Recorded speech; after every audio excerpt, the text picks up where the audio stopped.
Hi, everyone. Welcome to the debate project presented by No Weapon Productions. Today, once again, we have Karima and Zora, who will be our two debaters. And today we have someone in our audience. Chiquita is joining us, watching from Virginia. Karima's from California, and Zora is from Washington, D.C. Today, they are debating the topic of whether or not marriage should still be valued. Arguing in the affirmative, we have Karima, and arguing against, we have Zora. So, Karima, are you ready to argue your point that marriage should still be valued? Yes, I am. All righty. Well, then I will have you go ahead and begin. Okay, so first and foremost, no human should be alone. We don't even have the capacity to not have human interaction. I mean, I'm sure that all of us are experiencing this while we're in quarantine and social distancing, or we're having a really hard time not being around our friends and our family. Like, we're not built to be alone. And companionship is so important, if that's your prerogative. In the Bible, I know some people don't believe in this. I personally don't really, but it does state that it is not good for a man to be alone. And in that case, it shouldn't be for a woman either. And woman was built for man according to the Bible. And, you know, a man can't survive without someone else, and neither can a woman. And that's just how it is. Um, in virtually every way that social scientists can measure, married people do much better than unmarried or divorced people. They live longer, they live healthier, they're happier, they feel sexier, and they live more affluent lives in some cases. And that is according to a City Journal article. Um, in some cases, marriage can increase sexual fidelity. Some people just can't keep it in their pants, and that's them. But in a big retrospect, you know, taking opinions and sides, that's what it is. The essence of marriage is such a selfless um, act. You know, when you vow your life to someone else, and I want to love you, I want to, you know, make sure that you're good in sickness and health, rich or for poor. Like, you take those vows, and that's that. Like, you have to keep that together. And if you have that personal, you know, feeling that you need to do it, then do it. You know, there are people that just want a lifelong partner, but no legally binding anything. And, you know, if we're done, then we're done, and we move out and we say bye, and that's it. You know, there's always those cases. And it's just so beautiful to me in such a self-centered society, and everyone's so selfish and they want me, and people are choosing someone else to live their life with and potentially start a family with, and combine their two families and create a bigger, happier family.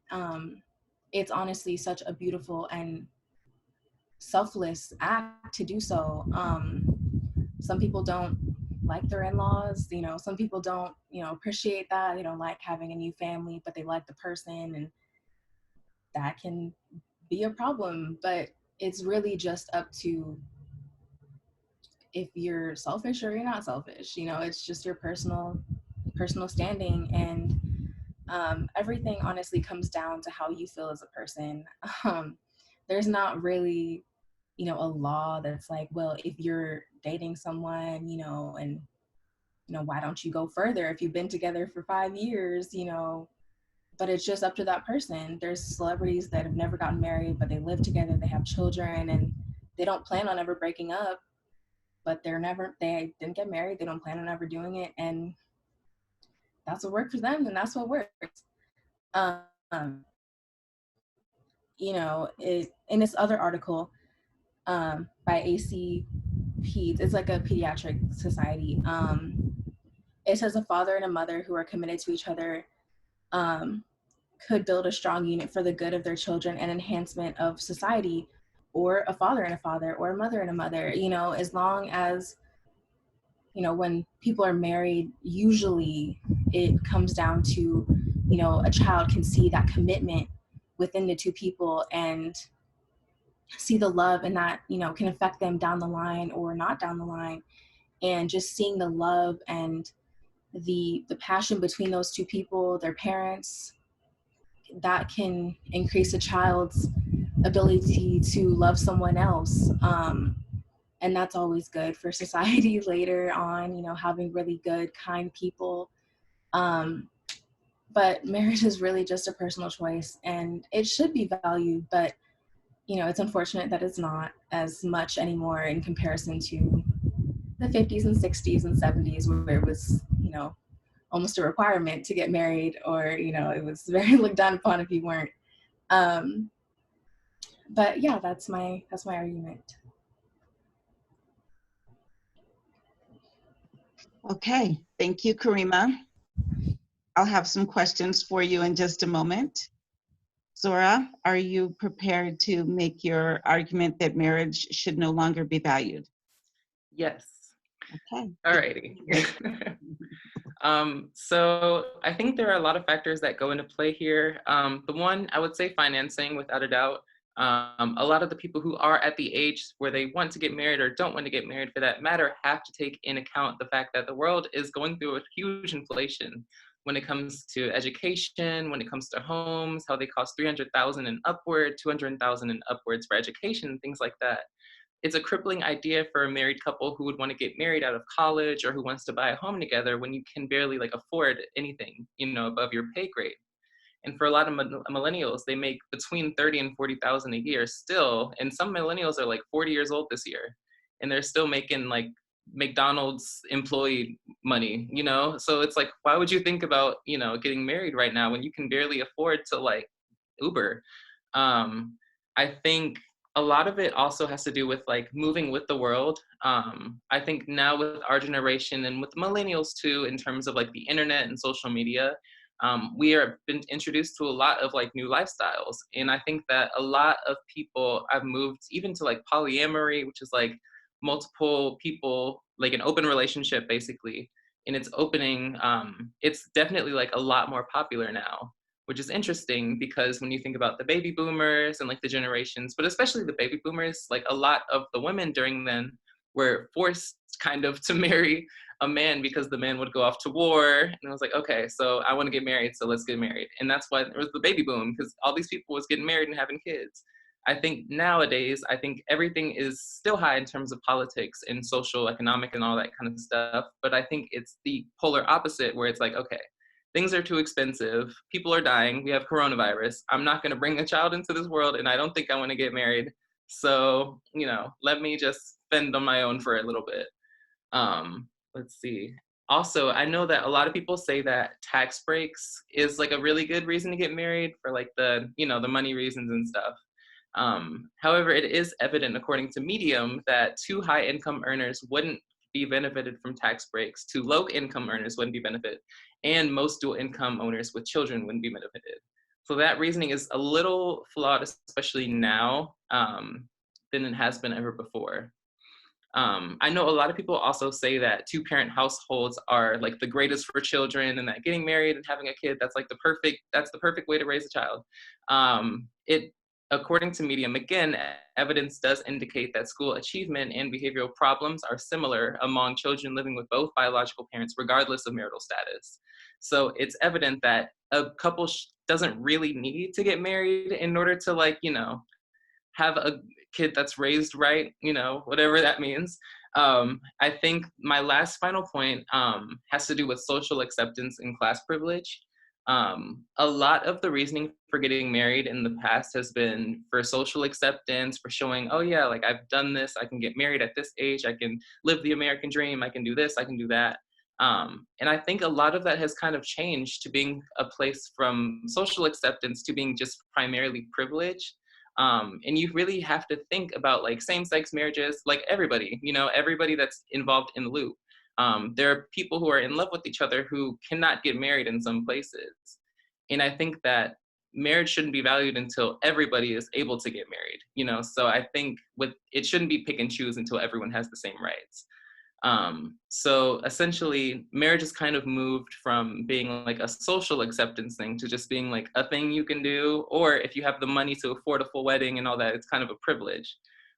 So I think until it's, looked at as something that everyone can do, I don't think that it should be valued. Thank you, Zora. So you each have 5 minutes to rebut the other person's point. Karima, do you have anything that you'd like to share in rebuttal? I do, yes. Go ahead. Okay, so as to what Zora was saying about the privilege of having a wedding, or even being able to have people that are in same-sex relationships get married, it is so disrespectful that people cannot just love who they love and have a legally binding contract that supports them. It's so unfortunate, and it makes me so angry, knowing that my friends and some of my family can't marry each other just because they have the same genitalia. It's so dumb and it's so unfortunate. But it comes down to who you are. If that's what you support and you have the ability to do that in some countries, by all means, if you value it as a person, then get married. If you don't value it, then don't. Another thing that I've been noticing recently with young people that have a little more money, they're spending all this money on a wedding, and people are waiting during quarantine and coronavirus to get married. And, the Christians are like, we want a wedding. And I'm like, but do you want a wedding or do you want marriage? There's two very different things, and people don't, they associate them with each other, but they're not the same. You're getting wed in front of people, that and you love, and you want them to see you get married. But, is it really, about, I want to impress my friends with how much money I can spend on flowers and a dress and how many people and the venue and the whatnot?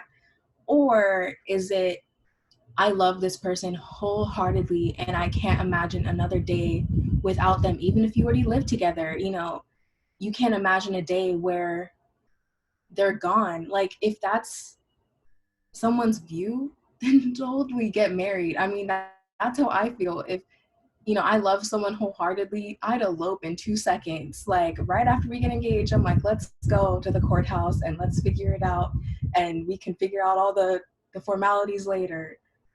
But it's really up to the person. Marriage is marriage, love is love, and everyone should be able to do that. And it's so unfortunate that people can't. But in some cases where you can, by all means, do it. Do it as fast as you can before sometimes legislation could take it away. So yeah, that's my rebuttal. Or do you have any additional things you would like to add in rebuttal as well? Yeah, I mean, I completely agree with that point, Karima. I think that marriage, if somebody wants to get married, that they should wholeheartedly go ahead and like sign them papers, go to the courthouse, period. But I think that marriage as a whole shouldn't be like a huge factor in like what someone is granted in life that we live, especially the fact that some people literally can't get married. It's like crazy. And I think that same feeling, like the being in love and like all of that kind of stuff, it's a shame that like so many people don't have that opportunity to get married, or like they just don't want to, or things like that. So I think in addition to just not being able to, I think a lot of people just in this day and age don't really want it. Like they like, if they're in love with one person, it's like, okay, period. Like, I'm in love with you. Let's just live until we die. And that's it. Like, we don't have to put any, contract between us or anything. It's just what it is. And more power to them, but also more power to the people who want to get married, who want that wedding, who want like the whole ordeal, who want that, like me personally, I low-key want that. But like, I don't think that it's something that everyone has to do, because everyone is built so differently. So, Thank you both. Thank you both. I have a few follow-up questions. So my first question is, your arguments actually seem very similar. So it didn't really feel as much pro and con. Were you arguing a point that you didn't agree with? No, I was arguing Um, what I believe. yes and no for me. Like, because it was kind of a, like, I don't know, the question, I was like, should marriage still be valued? I think that marriage shouldn't like determine if somebody has access to something or not. But I also believe that it should be valued for those that want to value it, if that makes sense. Like, it's kind of yes and no. It's like weird. I don't know. And Karima, Zora shared that she does want to get married someday. Do you want to get married someday, or would you be happy just being in a relationship?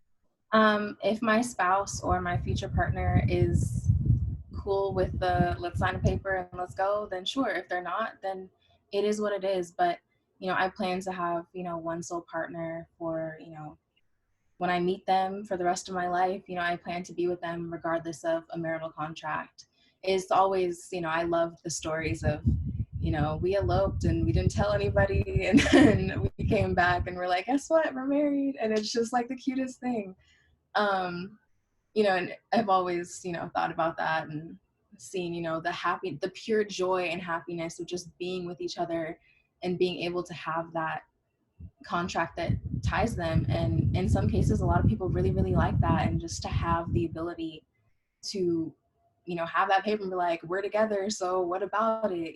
There's people that we're not allowed to get married, like gay people, and even Black and white people way back when, the loving couple, they got married in a state where it was okay, and then they went back to where they lived and it wasn't okay, and they went to jail and they had to face all this hardship, but it was their love that kept them together. And even though that contract didn't mean anything in the state that they were in, it meant something to them, and that's what really, really matters, I think.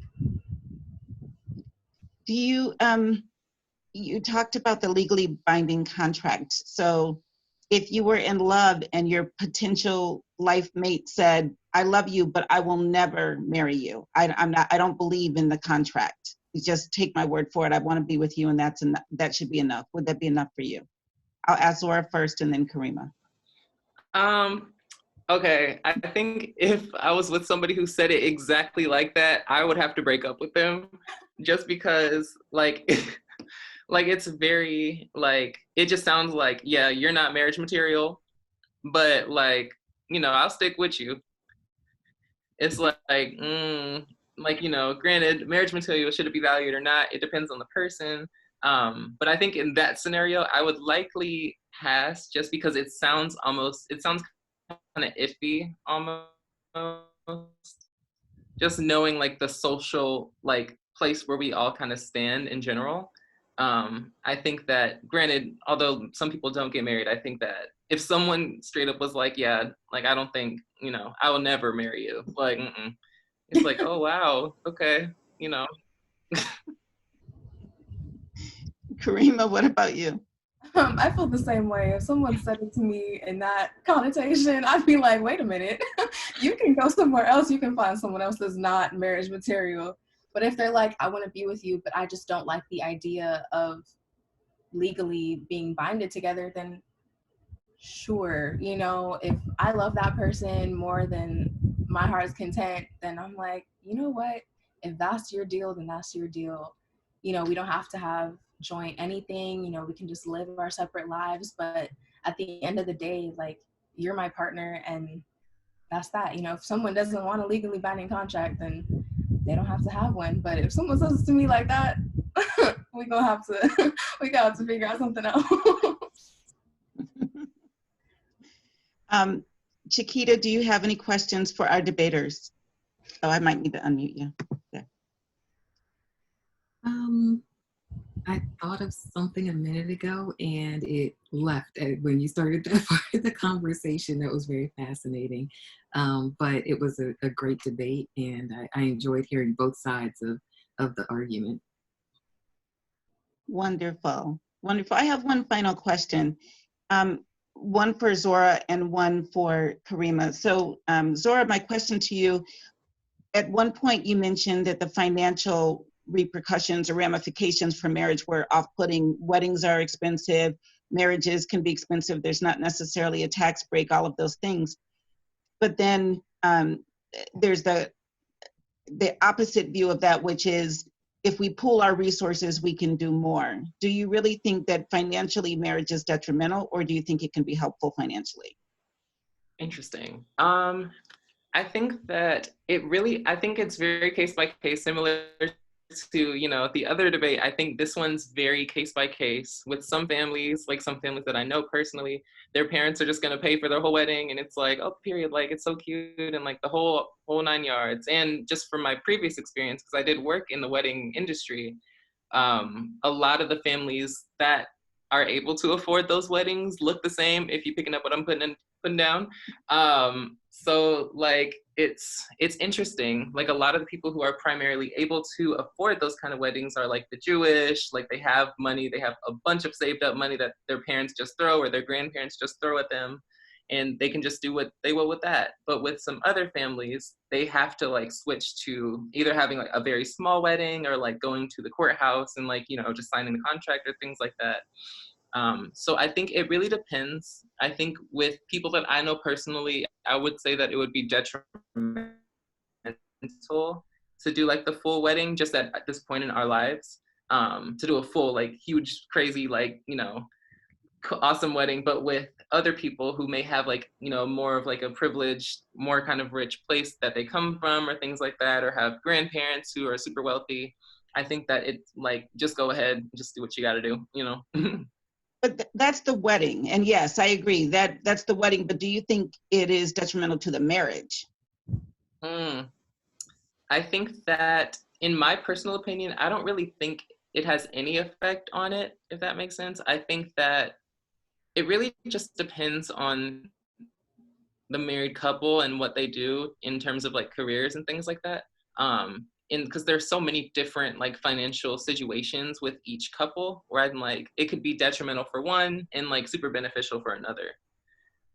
Like even just being a musician, like working in the music industry, it's like kind of beneficial if you have one partner that's a musician and then you have one that does like something part-time or full-time, because then it's kind of like a balancing of finances, from like, you know, touring artist and then like this full-time worker or something like that. It can be a balance. But then if you have somebody where they both kind of work in like low-income jobs or something like that, it can be kind of detrimental, because it's like we have to fund ourselves and we have to fund each other. So it's like, okay, it's just a lot going on. So I don't know. Okay. Thank you for sharing that. I appreciate that. And then in terms of, Karima, in terms of children, do you think that it impacts children? I know that there were some statistics given from Zora in terms of how they do, but from an emotional standpoint, do you think that children benefit from having two parents married in the home together?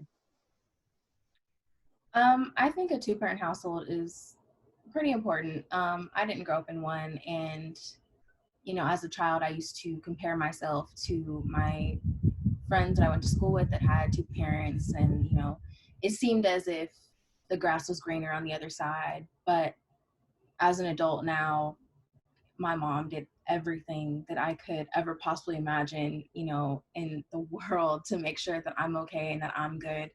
And at the end of the day, I didn't need a dad, but some children have that need to have a two-parent household to be stable, and you know, they don't have the emotional capacity to be strong enough to handle, you know, just one parent. And in some cases, only one parent does the one parent job, and they don't take over the two, and they don't, you know, double up the support, and they don't, you know, go out of their way for that kid. And in that case, I think it could be detrimental to a child. But a one-parent home is not a problem. You know, it doesn't just take two people to raise a kid. You know, that's what your family's for. It's a village. You know, there's family, friends, and family, and it's not just two people. So even though there could be only one parent, there's so many other people that are helping to make sure that kid is good. And, you know, can you take them? Because I need to have a break. You know, people aren't made to be parents 24/7. So, you know, in those cases, it goes case by case. I mean, everything is just person by person emotional capacity, you know, based on the parents versus the child. And, you know, two-parent households can be beneficial, but at the same time, there can be cases where a two-parent household isn't as beneficial if it was just the mom or just the dad. So it works out. Okay, thank you for sharing your views, both of you. And both of you during the recent debate, this debate and a recent debate, have shared several times that it's case by case and it's individual by individual. I would love to have you both back on another day to debate that individuality versus, you know, what should be determined on an individual basis and what should be legislated, because you both have really strong views about that. And I like what you were saying in terms of case by case. You're talking about personal morality and things like that. And I'd love to hear your views on what should be individual, you know, based on an individual's decision, and what should be legislated. So would you both be willing to come back and debate in the future? Yes, absolutely. I Yeah. love doing these. They're so fun. And it's nice to hear someone else's perspective on something. You know, if I'm not super close-minded, but in some cases, you know, I might not know something, and it's really nice to be educated and know something else that I didn't know. Wonderful. Well, thank you for being with us. And thank you, Chiquita, also for being with us on today's debate. Did you have any final comments before I end the recording? No, thank you for having me. It was great to join and to watch the debate go on and to hear the views of the people who participated. Thank you so much for being with us. Thank you.